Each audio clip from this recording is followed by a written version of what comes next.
Halo teman-teman, perkenalkan aku Wahyu.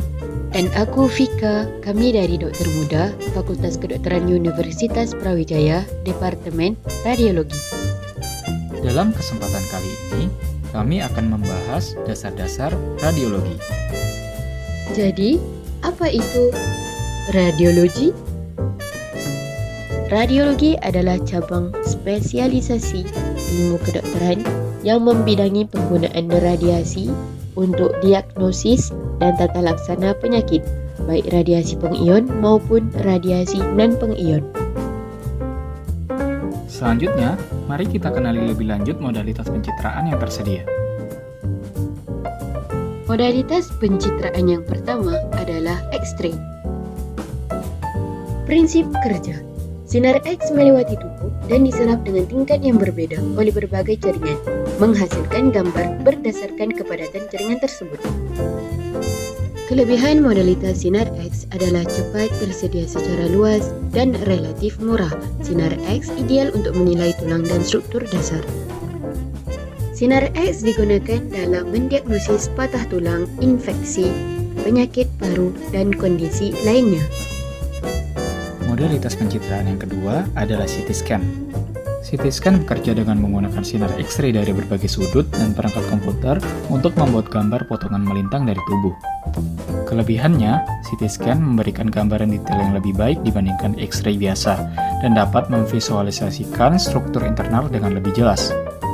CT scan dapat digunakan untuk mendiagnosis trauma, kanker, penyakit jantung, serta mengevaluasi kondisi medis.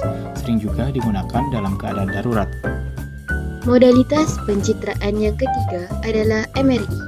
Prinsip kerja MRI adalah menggunakan medan magnet kuat dan gelombang radio untuk menghasilkan gambar rinci dari jaringan tubuh. Teknik ini tidak melibatkan radiasi ionisasi. MRI sangat baik untuk visualisasi jaringan lunak seperti otak, tulang belakang, dan otot. MRI memberikan gambaran yang lebih mendetail tentang struktur dan kondisi jaringan. MRI digunakan dalam mendiagnosis penyakit otak, tulang belakang, sendi, serta jaringan lunak lainnya. Modalitas pencitraan yang keempat adalah USG atau ultrasonografi. USG menggunakan gelombang suara berfrekuensi tinggi yang kemudian akan dipantulkan oleh jaringan tubuh untuk menghasilkan gambar sesuai dengan densitas dari jaringan tersebut. USG merupakan modalitas pencitraan yang aman karena tidak melibatkan radiasi, serta dapat digunakan secara real-time. USG dapat digunakan untuk pemeriksaan organ dalam, monitoring kehamilan, deteksi kista, dan penilaian struktur jantung. Modalitas pencitraan yang kelima adalah mamografi. Mamografi adalah teknik X-ray khusus yang digunakan untuk memeriksa jaringan payudara. Kelebihan mamografi adalah efektif dalam mendeteksi kanker payudara pada tahap awal.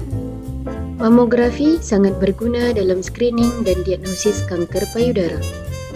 Modalitas pencitraan yang keenam adalah fluoroskopi. Fluoroskopi menggunakan teknik X-ray yang memungkinkan visualisasi real-time dari struktur internal tubuh dengan bantuan layar fluoresen. Kelebihannya, fluoroskopi memungkinkan pengamatan dinamis dan interaktif dari proses tubuh. Fluoroskopi dapat digunakan untuk evaluasi fungsi organ, prosedur intervensi seperti pemasangan kateter, dan studi pergerakan gastrointestinal. Modalitas pencitraan yang ketujuh adalah radiologi nuklir dan pencitraan biomolekuler. Modalitas pencitraan yang ketujuh yaitu PET scan atau positron emission tomography. PET scan adalah kamera khusus yang mendeteksi radiasi untuk memetakan aktivitas metabolik dalam tubuh. PET scan sangat efektif dalam mengevaluasi aktivitas metabolik dan fungsional jaringan. PET scan dapat membantu diagnosis dan pemantauan kanker serta penilaian penyakit gangguan neurologis. Contoh modalitas radionuklir yang kedua adalah SPECT atau Single Photon Emission Computed Tomography. Prinsip kerja SPECT atau Single Photon Emission Computed Tomography mirip dengan PET atau Positron Emission Tomography. Single Photon Emission Computed Tomography menggunakan sinar gamma dari zat radioaktif yang disuntikkan ke tubuh. Kamera SPECT memindai dan menghasilkan gambar 3 dimensi. SPECT dapat memberikan informasi tentang fungsi organ dan metabolisme tubuh.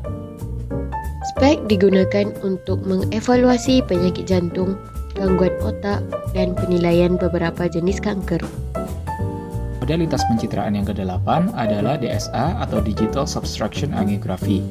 DSA merupakan teknik pencitraan medis yang digunakan untuk memvisualisasikan pembuluh darah dalam tubuh atau angiografi. Prosedur ini melibatkan penggunaan sinar X-ray dan media kontras atau zat pewarna yang disuntikkan ke dalam pembuluh darah, yang kemudian akan difilmkan secara digital. Kelebihannya, DSA akan menghilangkan gambaran jaringan atau struktur non-pembuluh darah sehingga hanya menyisakan gambar pembuluh darah yang lebih terlihat jelas. Dapat digunakan dalam proses diagnostik dan terapeutik. DSA memungkinkan pemantauan pembuluh darah secara real-time sehingga sangat berguna selama prosedur intervensi. DSA dapat digunakan untuk memperbaiki aneurisma endovaskular, angioplasti balon arteri, pemasangan stent arteri, embolisasi endovaskular, dan trombektomi. Modalitas pencitraan yang ke-9 adalah bone mineral densitometry (BMD) atau densitometri tulang. Modalitas BMD adalah teknik pencitraan yang digunakan untuk mengukur kepadatan mineral tulang menggunakan teknologi dual energi X-ray absorptiometry (DEXA) atau dual X-ray absorptiometry (DXA). Tes ini menghitung kepadatan tulang pada bahagian tubuh tertentu seperti tulang belakang, pinggul, dan pergelangan tangan. Kelebihan dari BMD adalah non-invasif, cepat, akurat dalam mendeteksi densitas tulang. BMD digunakan untuk mendiagnosis osteoporosis, membantu dalam penilaian risiko patah tulang, membantu dalam pemantauan efektivitas pengobatan pada pasien osteoporosis, dan juga digunakan sebagai screening untuk wanita pasca menopause. Nah, itu tadi adalah beberapa dasar-dasar radiologi yang sedikit banyak perlu kita ketahui.